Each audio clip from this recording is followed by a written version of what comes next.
Bonjour, mon nom est Laurie Dito et j'aimerais vous parler d'une vision que j'ai eue.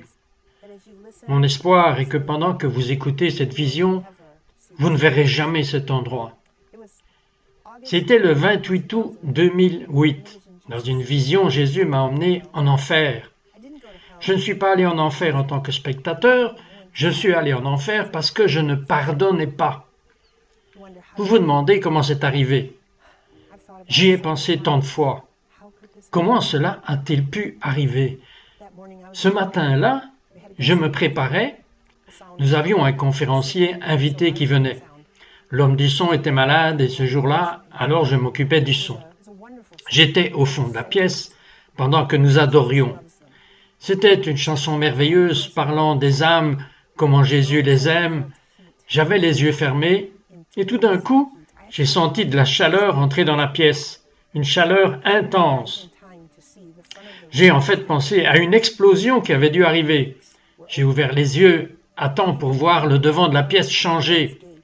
Les portes se sont ouvertes et une main est sortie de cette porte et m'a attrapé et m'a tiré très rapidement devant toutes les personnes présentes dans la pièce. J'ai passé cette porte qui avait au moins 6 pieds d'épaisseur, puis ces portes se sont refermées et j'ai été placé dans une cellule en forme de larme. J'ai entendu tout de suite « Tu es en enfer éternellement pour le manque de pardon ». J'étais une croyante, mes amis. Je n'aurais jamais pensé que quelqu'un comme moi pourrait aller en enfer. Je veux dire, j'allais à l'église plusieurs fois par semaine. Je priais, je jeûnais, je suis une évangéliste. Je sortais partager mon témoignage chaque semaine. Je faisais des disciples, je donnais ma dîme, je priais. Et pourtant je suis allé en enfer parce que je ne pardonnais pas. Commencer en enfer, c'est horrible. La première chose qui s'est produite était la chaleur qui était telle que ma peau a commencé à s'égoutter de mon corps. C'était atrocement douloureux. J'ai regardé les gens qui étaient piégés dans d'autres cellules. Ils n'avaient pas de peau. Ils avaient déjà fondu. Et ils criaient, et ça me faisait mal aux oreilles de les entendre crier.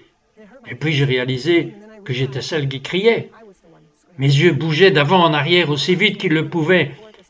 Et soudain, ils se sont séparés parce qu'il n'y a pas d'unité en enfer. J'avais des douleurs importantes. Je veux dire que tout était douloureux. Mais il y avait des choses extrêmes qui causaient une douleur intense. Et l'une de ces choses était que toute l'eau dans mon corps s'était évaporée. Et vous savez que nous avons beaucoup d'eau, mais je n'en avais plus. Ce changement était atrocement douloureux. J'ai regardé mon bras gauche et l'os dans ce bras avait ce truc jaune dedans. Je sais maintenant que c'est de la moelle osseuse et c'était devenu noir. Et je ressentis cette douleur partout dans le corps. Cela faisait mal comme vous ne le croiriez pas. C'était atrocement douloureux. Tout fait mal. J'ai respiré du feu. J'ai arrêté de respirer et je n'ai pris que de petites respirations entre les cris. Tout fait mal. Il n'y a pas de grippe qui fait plus mal que ça. Il n'y a pas d'accident de voiture qui fasse plus mal que ça. Et je savais que ça allait continuer pour toujours et à jamais, parce que l'enfer est éternel. Et les gens qui sont là-bas souffrent éternellement. Avant que je le sache, tous ces péchés étaient entrés dans ma cellule. Vous savez, lorsque Jésus m'a sauvé, il m'a séparé du péché. Où l'a-t-il mis? C'était en enfer qu'il m'attendait. Je n'aurais jamais dû être là-bas. Mais quand je suis arrivé, il est revenu. J'ai ouvert les premiers et les premiers étaient tous à propos des péchés qui avaient été commis contre moi. Ils sont essentiellement la raison pour laquelle j'étais là, puisque je ne pardonnais pas. Et c'est vrai, il semblait qu'il y en avait beaucoup d'entre eux, mais dès que j'ai traité, alors ces péchés que j'avais commis sont entrés dans la pièce. Et il n'y avait aucune comparaison. J'ai tellement péché. Et Jésus m'avait libéré de cela. Si j'avais seulement pardonné, je n'aurais pas été là. Dans la partie de l'enfer dans laquelle j'étais avec ma famille et ma tribu. Il y avait beaucoup de gens là-bas. Et il y avait beaucoup de gens là-bas comme moi. Ils étaient chrétiens. Ils ne pensaient pas qu'ils seraient jamais allés en enfer non plus. Mais ils n'avaient pas obéi. Ils avaient fait d'autres choses. Ils avaient fait des choses comme ne pas contrôler leur colère, avoir été ivres. Ils avaient de l'immoralité sexuelle. Ils étaient là pour différentes raisons, mais ils étaient là. C'était impensable que je sois dans cet enfer en train de brûler. J'ai commencé à perdre la forme. Vous voyez, nous sommes faits à l'image de Dieu. Nous sommes porteurs d'images. Mais la forme partait rapidement. Et je pouvais voir, en regardant les autres cellules de personnes que je ne pouvais jamais atteindre, que j'allais leur ressembler. C'était une maladie grotesque, effrayante. Je pensais que cela devait être quelque chose comme un cancer. Et là, c'était en enfer, éternellement.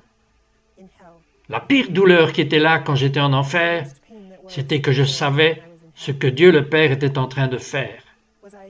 Il a pris sa robe à partir de son cou et il l'a déchirée. Je n'avais jamais vu cela avant, que ce soit fait la première fois. Et cette fois, ce que ça voulait vraiment dire, c'est « J'en ai fini avec toi ». Je ne peux pas vous dire ce que ça fait de savoir que Dieu en a fini avec vous.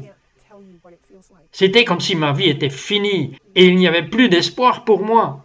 Il n'y avait pas d'issue. J'allais être dans cet enfer brûlant éternellement, me tordant de mal, et ça ne faisait qu'augmenter. Il n'y aurait jamais de fin à cette torture. Tout cela parce que je n'avais pas obéi à Jésus. Quand il a déchiré ce vêtement, je n'avais jamais rien ressenti d'aussi mauvais auparavant. Alors aussi vite que c'est arrivé, j'étais de retour. Et ma vie n'a jamais plus été la même. Il m'a fallu un certain temps pour arriver à un point où j'étais libre du manque de pardon dans ma vie. Et à ce moment-là, je ne me souciais que de moi et de m'assurer que mon salut était juste en train de travailler mon propre salut avec peur et tremblement. Et une fois que j'étais sûr que je n'avais plus ça en moi, j'ai tendu la main à ma famille pour les aider, mes amis, et maintenant, je veux vous aider. L'enfer est réel, mes amis. Les gens vont en enfer tout le temps parce qu'ils ne feront pas confiance et n'aimeront pas obéir à Jésus. C'est la chose la plus importante que nous faisons tous les jours. Et donc je veux vous dire, si vous n'êtes pas encore croyant, vous devez apprendre à connaître Jésus, où ce lieu de séparation éternelle est l'endroit où vous allez. Si vous êtes croyant, je veux vous dire, prenez votre salut au sérieux. Il y a des listes. Nous devons rester en dehors du péché.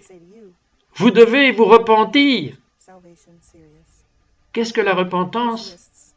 C'est 4 choses. 1. Vous devez être d'accord avec Dieu qui est innocent. 2. Vous devez ressentir une tristesse selon Dieu pour votre péché. 3. Confessez vos péchés les uns aux autres avec ferveur afin que vous puissiez être guéris. Et 4. Mettre quelque chose en place pour que vous ne refaisiez plus cela, pour que vous puissiez vous détourner de ce péché. C'est un avertissement d'ami à ami. Vous avez le temps maintenant de le prendre très au sérieux, car les gens qui sont en enfer, ils ne peuvent plus sortir. Dieu nous aide à rester sur un chemin étroit.